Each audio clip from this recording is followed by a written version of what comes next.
Top quality और consistent performance के लिए सिर्फ सिल्वर पंप नाम याद रखना। Welcome back. અમદાવાદમાં ફાર્મસી કાઉન્સિલ ઓફ ઇન્ડિયાના અધ્યક્ષ મોન્ટુ પટેલ સામે તપાસનો ધમધમાટ ચાલી રહ્યો છે। સીબીઆઈએ અમદાવાદ સ્થિત તેમના બંગલે દરોડા પાડ્યા હતા। કોલેજોને માન્યતા આપવાના મુદ્દે લાંચ લેવાના તેના પર આક્ષેપ છે। દિલ્હીમાં પીસીઆઈ ઓફિસ અને મોન્ટુ પટેલના નિવાસસ્થાને તપાસ કરવામાં આવી રહી છે। માળખા વગરની 23 કોલેજોને મંજૂરી આપી હતી। 4000 કરોડથી પણ વધુનો ભ્રષ્ટાચાર કર્યો હોવાનો તેના ઉપર આરોપ લાગેલો છે। કોલેજ દીઠ 20 થી 25 લાખ રૂપિયા લેવાના તેના ઉપર આરોપ લાગેલા છે। અમદાવાદમાં ફાર્મસી કાઉન્સિલ ઓફ ઇન્ડિયાના અધ્યક્ષ મોન્ટુ પટેલ સામે તપાસ કરવામાં આવી રહી છે। સીબીઆઈએ અમદાવાદ સ્થિત તેમના બંગલા પર દરોડા પાડ્યા હતા। કોલેજોને માન્યતા આપવાના મુદ્દે લાંચ લેવાના તેના ઉપર આક્ષેપો છે। દિલ્હીમાં પીસીઆઈ ઓફિસ અને મોન્ટુ પટેલના નિવાસસ્થાને તપાસ કરવામાં આવી રહી છે। માળખા વગરની 23 કોલેજોને મંજૂરી આપી દીધી હતી। 4000 કરોડથી વધુનો ભ્રષ્ટાચાર કર્યાનો તેના ઉપર આરોપ છે। કોલેજ દીઠ 20 થી 25 લાખ રૂપિયા લેતા હોવાનો પણ આરોપ લગાવવામાં આવ્યો છે। તો અમદાવાદમાં ફાર્મસી કાઉન્સિલ ઓફ ઇન્ડિયાના અધ્યક્ષ મોન્ટુ પટેલ સામે હવે તપાસ તેજ થઈ છે। સીબીઆઈએ અમદાવાદ સ્થિત તેમના બંગલા પર દરોડા પાડ્યા છે અને તપાસ કરવામાં આવી રહી છે। તમામ પુરાવાઓ એકઠા કરવામાં આવી રહ્યા છે।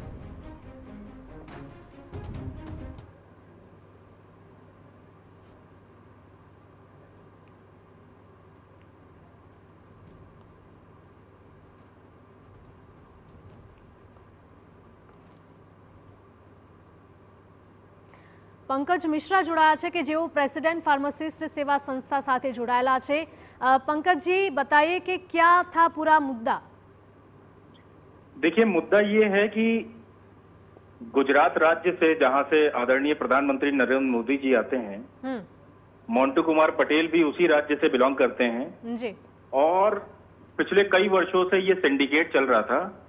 मोन्टू कुमार पटेल इसके मास्टरमाइंड हैं। फार्मेसी कॉलेज के अप्रूवल में हुई धांधली, फार्मेसी काउंसिल ऑफ इंडिया में जो सरकारी फंड है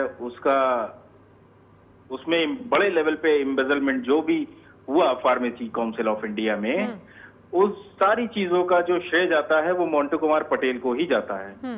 और मोन्टू कुमार पटेल ने सेंट्रल काउंसिल के मेंबर्स और जो ईसी काउंसिल के मेंबर्स है, एग्जीक्यूटिव कमेटी के जो मेंबर्स हैं, उन सभी को मिला करके इस भ्रष्टाचार को अंजाम दिया। ये पूरी सोची समझी साजिश थी। और मोन्टू कुमार पटेल ऐसा नहीं है कि अकेले इन्वॉल्व थे, इनके ऊपर सत्ताधारी पार्टी का पूरी तरीके से हाथ रहा है। 2022 में सेंट्रल गवर्नमेंट ने रिकमेंड किया सीबीआई को कि हाँ जी, फार्मेसी काउंसिल ऑफ इंडिया में भ्रष्टाचार है और उसकी इंक्वायरी होनी चाहिए। आज 3 साल बाद सीबीआई रेड कर रही है और सबसे बड़ा सवाल मेरा ये है कि सीबीआई जब रेड करती है, मोन्टू कुमार पटेल को पकड़ नहीं पाती, मोन्टू कुमार पटेल गायब।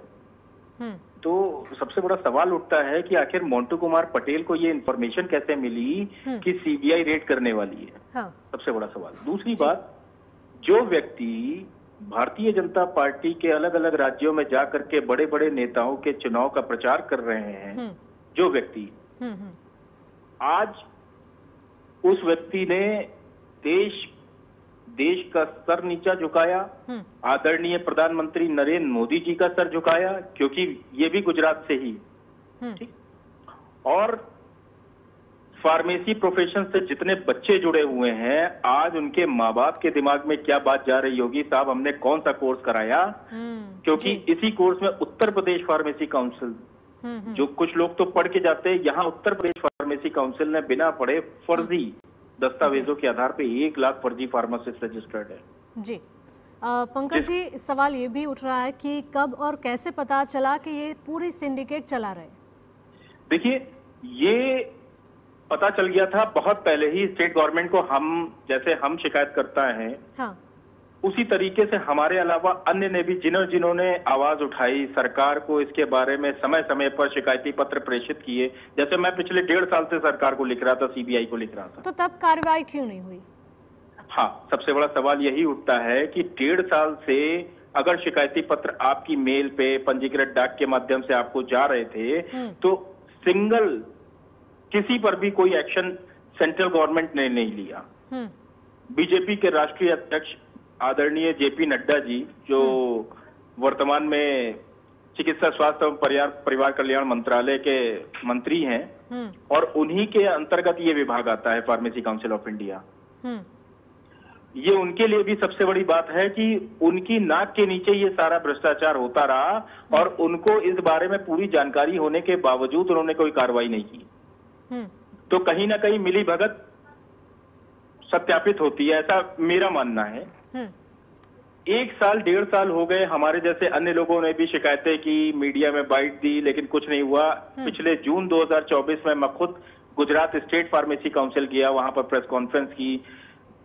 उस प्रेस कॉन्फ्रेंस ने मीडिया की बाइट को पूरे देश में दिखाया गया। उसके बाद भी न जेपी नड्डा जी जगे, न अमित शाह जी जगे, आदरणीय नरेंद्र मोदी जी तक बात पहुंची, लेकिन उसके बाद भी कोई कार्रवाई नहीं हुई। तो कहीं ना कहीं ये संदेह पैदा होता है कि मोंटू कुमार पटेल की जो जड़ें थी वो सत्ताधारी पार्टी के बहुत अंदर तक जड़ें जमी हुई हैं, जिसकी वजह से ये कार्रवाई 3 साल तक रुकी रही। सत्ताधारी पक्ष से किसी का नाम?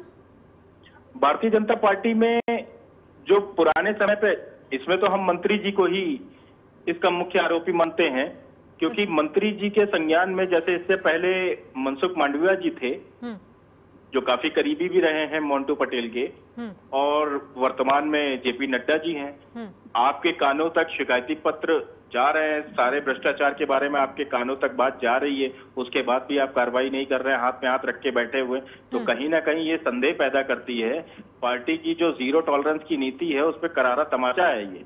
और इस प्रकरण पे जेपी नड्डा जी को स्पष्टीकरण देना चाहिए कि एक तरफ तो दिल्ली के मुख्यमंत्री को 24 घंटे के अंदर आप अरेस्ट कर देते, सिटिंग मुख्यमंत्री को आप जेल भेज देते हैं, और एक फार्मेसी काउंसिल इंडिया के एक अध्यक्ष को 3 साल तक सिर्फ जांच के नाम पे तमाशा चलता है, और उसके बाद जब गिरफ्तारी की बात आती है तो वो गायब हो जाता है।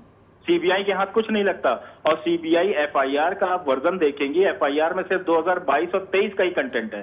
तो ये भ्रष्टाचार तो बहुत पहले से और अब तक चलता आ रहा था, 2025 तक, है ना, बिफोर द रेड। जी पंकज तो जी, सीबीआई उस चीज को क्यों नहीं कवर कर रही है? जी शुक्रिया, आप हमारी साथ जुड़े। तो દિલ્હીમાં પીસીઆઈ ઓફિસ અને મોન્ટુ પટેલના નિવાસ સ્થાને તપાસનો ધમધમાટ ચાલી રહ્યો છે।